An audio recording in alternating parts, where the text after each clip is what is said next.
அப்போ ஒரு பாகிஸ்தான்லேருந்து உள்ளுக்குள்ளார வரக்கூடிய ஒரு நபரா காட்டும்போது, அவர் என்ன கந்தசாமின்னு பேர் வைக்க முடியுமா அவருக்கு? இல்ல முன்சாமின்னு பேர் வைக்க முடியுமா? ராமசாமின்னு பேர் வைக்க முடியுமா? அப்ப அந்த மாரி இருக்கும்போது, ஒரு சற்று ஏறக்குறைய ஒரு ரியாலிட்டிக்கு மேட்ச் பண்ணணுங்கிறதுக்காக சில கேரக்டர வந்து டிஃபைன் பண்றாங்க. பட் இங்க வரும்போது உங்களுக்கும் இஸ்லாத்துல இருக்கக்கூடிய நண்பர்கள் இருக்காங்க. எனக்கும் நெறைய பேர் இருக்காங்க. அப்ப அந்த மாரி இருக்கும்போது, அவங்கள எப்படி வந்து ஒரு மதத்துல இருக்கிறவங்கள வந்து நம்மளுடைய நண்பர்கள வந்து இவர் வந்து முஸ்லீம் நண்பர்கள்னா நம்ம பார்க்குறோம். அப்படி இல்ல.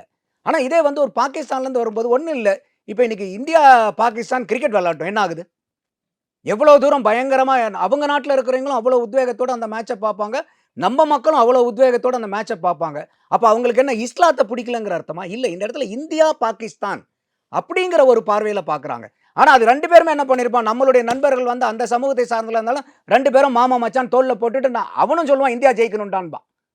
அப்ப அந்த தளத்துல இருந்து நம்ம ஒவ்வொரு 2 பிரச்சனையுமே வேறு வேறு கண்ணோட்டத்துல நான் பார்க்கணும். 2யும் ஒண்ணா வச்சு பார்த்தோம்னா சிக்கல் அது.